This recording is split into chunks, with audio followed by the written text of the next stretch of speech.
Уважаемый президент Путин, дорогие корреспонденты, добрый день. Очень рад вместе с президентом Путиным встретиться с вами. Президент Путин уже 25-й раз посещает Китай.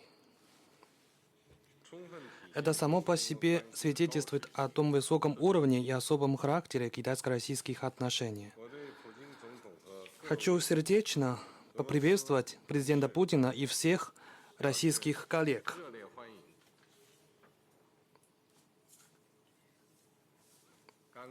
Только что у меня с президентом Путиным состоялись углубленные, дружеские и плодотворные переговоры.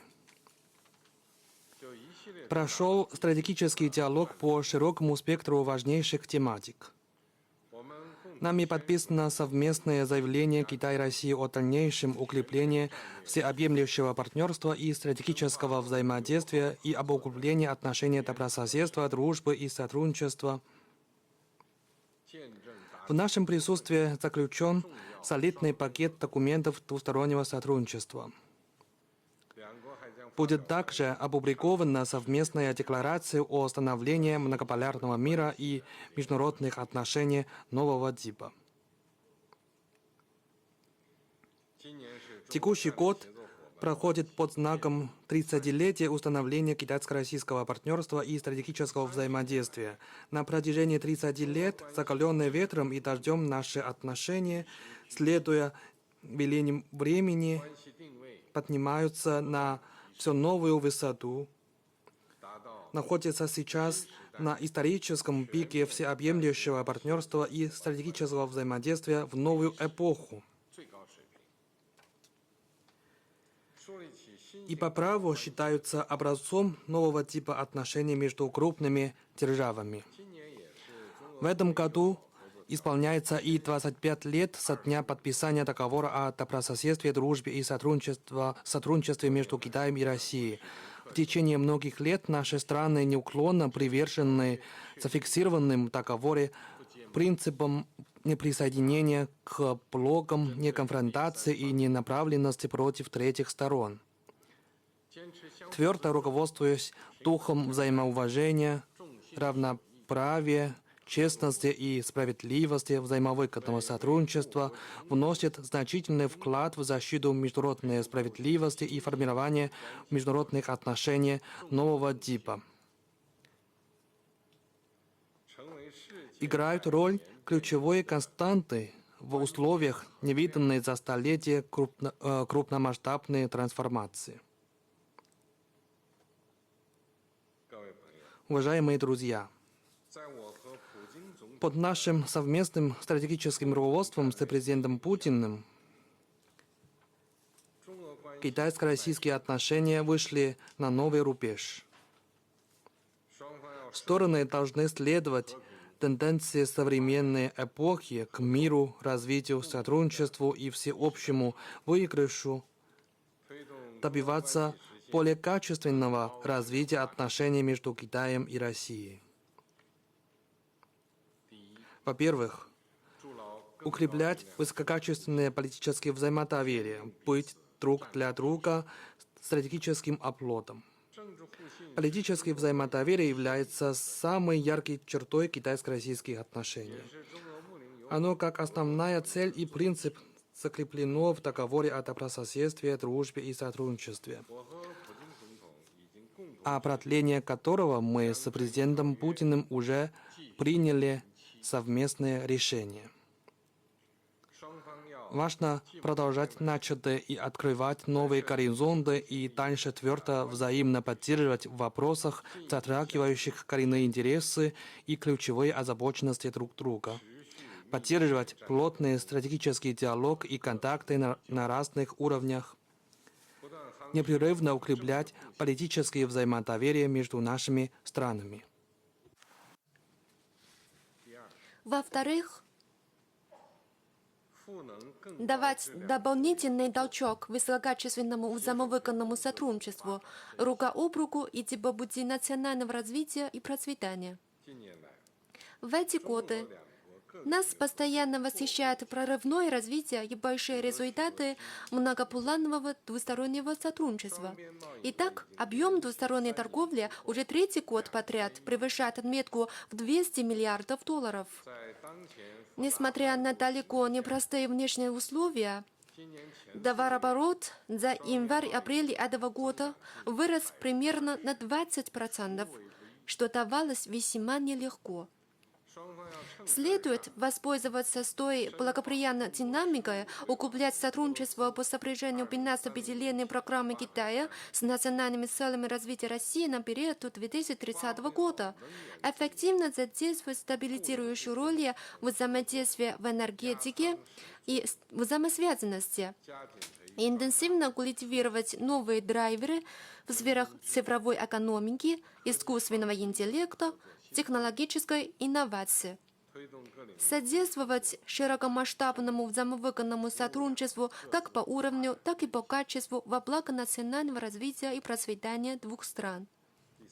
В-третьих, способствовать высококачественному общению и налаживанию контактов между гражданами, закладывать прочный фундамент китайско-российской дружбы из поколения в поколение.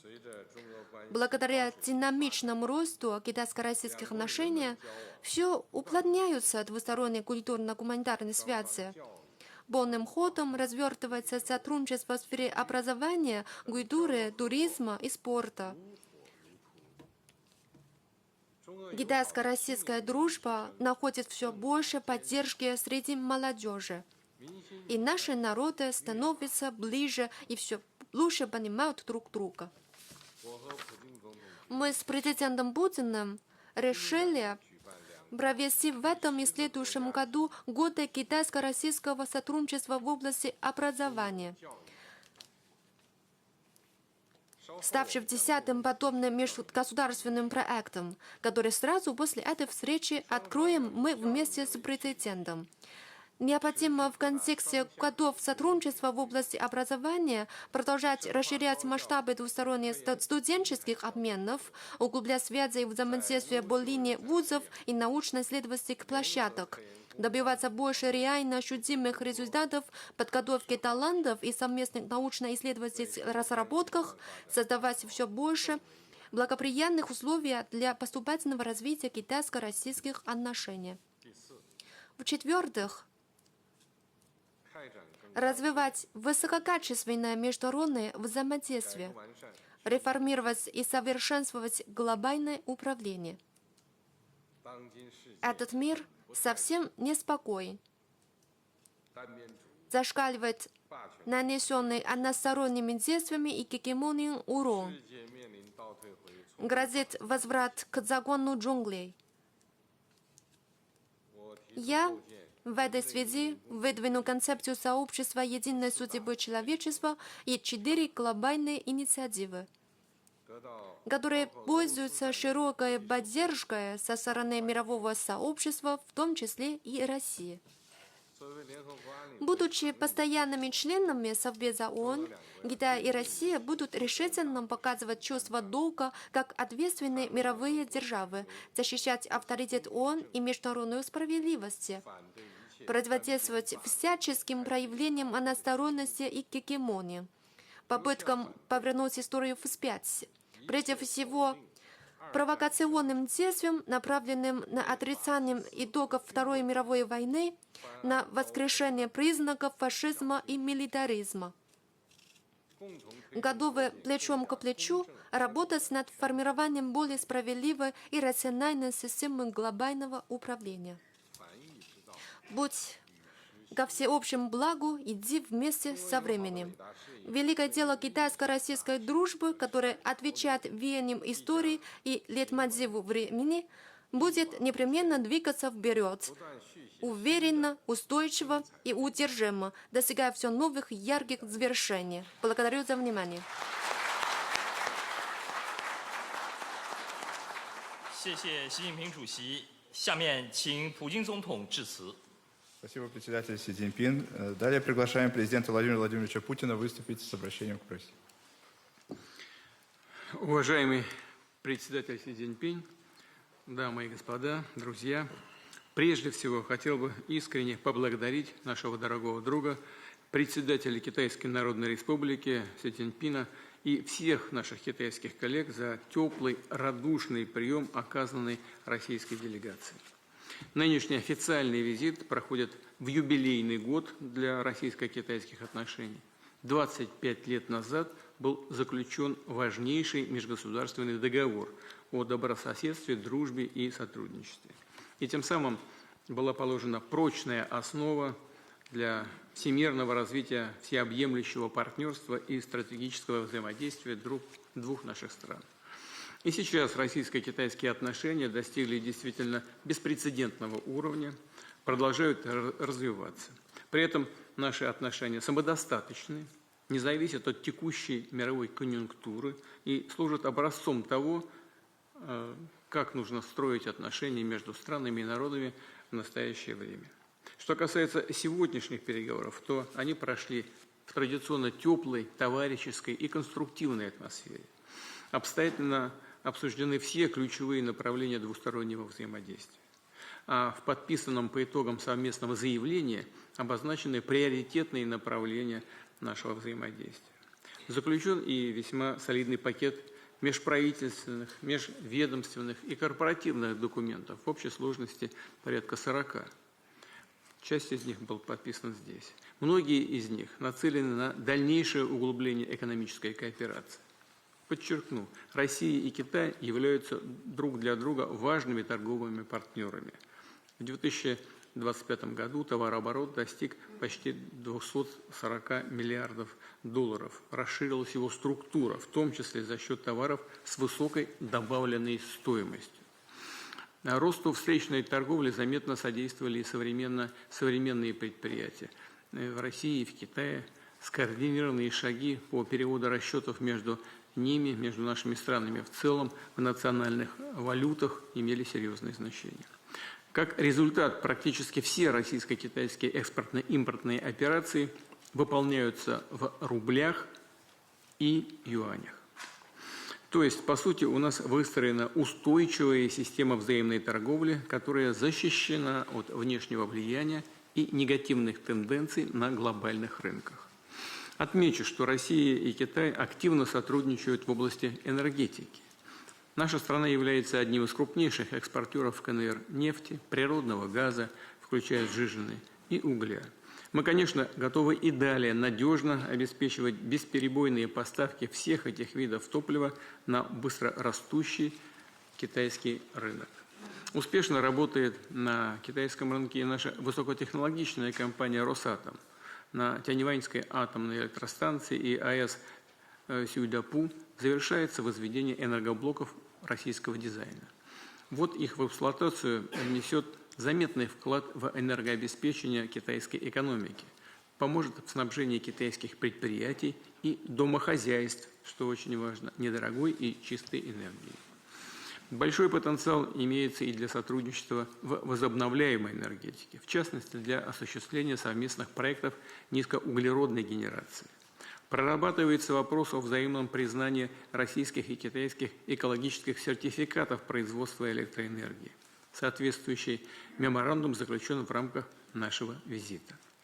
Речь также идет об укреплении партнерства в области критически важных элементов и металлов, необходимых для более широкого внедрения зеленых технологий. В целом же Россия и Китай энергично развивают промышленную кооперацию, создавая новые совместные цепочки добавленной стоимости, внедряя передовые технологии и инновации. Упомяну, что в Москве и ряде российских регионов налажен выпуск автомобилей китайских марок. Реализуются масштабные проекты в цветной металлургии, химической, целлюлозно-бумажной промышленности, в биотехнологиях, фармацевтике, авиастроении и освоении космоса, а также во многих других наукоемких отраслях. Наши страны сообща занимаются развитием трансевропейских транспортно-логистических маршрутов. Как и результат, продолжают расти не только объемы, но и скорость грузопассажирских перевозок между Россией и Китаем. Увеличивается пропускная способность пограничных переходов. многие из которых работают в круглосуточном режиме, создаются новые логистические хабы. Россия модернизирует ключевые железнодорожные магистрали на восточном направлении, такие как Транссибирская и Байкало-Амурская. Последовательно расширяется инфраструктура трансарктического транспортного коридора, включая его главную артерию – Северный морской путь. Одним из важнейших слагаемых российско-китайской дружбы является гуманитарное сотрудничество. Наши народы проявляют искренний интерес к истории, искусству и духовным ценностям друг друга. Активизируются культурные, научные и молодежные обмены. Растут встречные туристические потоки. Этому способствует взаимный режим безвизовых поездок, введение которого было инициировано господином Си Цзиньпинем в ходе нашего визита в Пекин в прошлом году. Мы это предложение, разумеется, поддержали, и позитивные результаты налицо. В 2025 году в КНР прибыли более 2 миллионов россиян, свыше миллиона китайских граждан посетили Россию. После успешного проведения перекрестных годов культуры Россия и Китай запускают новые крупные межгосударственные гуманитарные проекты. Например, Российско-Китайский год образования. Вместе с председателем Си Цзиньпинем, как уже было сказано, примем участие в церемонии открытия этих годов. Программа перекрестных годов включает сотни самых разных мероприятий, конференций и семинаров, концертов, выставок и мастер-классов, олимпиад и конкурсов. Первые из них уже состоялись и привлекли значительное внимание учащихся и педагогов как в России, так и в Китае. Наша страна активно взаимодействует и в сфере спорта. Ярким событием, безусловно, станут 10-е российско-китайские летние игры, стартующие в эти выходные в Калининграде. Это отличная возможность заявить о себе для многих талантливых атлетов. И, конечно, дальнейшему укреплению дружбы, доверия и взаимопонимания между нашими государствами и народами способствует сотрудничество по линии средств массовой информации России и Китая. В 2026 году отмечается 70 лет партнерства ИТАРТАСС и китайского официального информагентства Синьхуа. И по этому поводу здесь, в Пекине, организована фотовыставка, посвященная истории российско-китайских отношений. У нас с председателем КНР состоялся обмен мнениями по актуальным международным вопросам, по итогам которого принята совместная декларация, подтверждающая общность принципиальных подходов наших стран.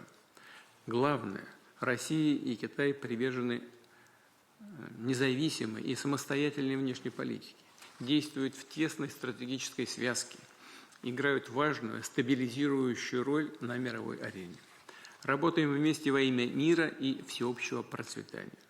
Именно в такой логике Москва и Пекин солидарно выступают в защиту международного права и положений Устава ООН во всей их полноте, совокупности и взаимосвязанности. Эффективно взаимодействуют по линии Шанхайской организации сотрудничества, БРИКС и других международных структур, внося весомый вклад в решение насущных общемировых и региональных проблем. Россия поддерживает приоритеты китайского председательства в этом году в форуме АТЭС. Со своей стороны окажем все необходимое содействие в их практической реализации. Уверен, что саммит данного объединения в Шэньчжэне пройдет результативно. Конечно же, будем и далее тесно координировать позиции и в таких многосторонних форматах, как Группа 20, Всемирная торговая организация, Всемирный банк и МВФ, Новый банк развития. Намерены содействовать сопряжению интегральных процессов в рамках Евразес и китайской инициативы «Один пояс, один путь» с перспективой формирования большого евразийского партнерства. Уважаемые дамы и господа, дорогие друзья, программа нашего визита весьма насыщена. Нам с председателем Си Цзиньпинем предстоит провести еще несколько важных мероприятий. Однако уже сейчас хотел бы искренне поблагодарить моего друга, господина Си Цзиньпиня, и всех наших китайских коллег за гостеприимство и прекрасную организацию нашей работы. Уверен, что нынешний визит и переговоры послужат дальнейшему укреплению российско-китайской дружбы, будут способствовать благополучию и процветанию наших народов.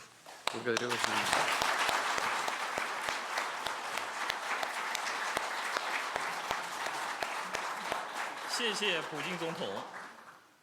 Спасибо, президент Владимир Владимирович Путин.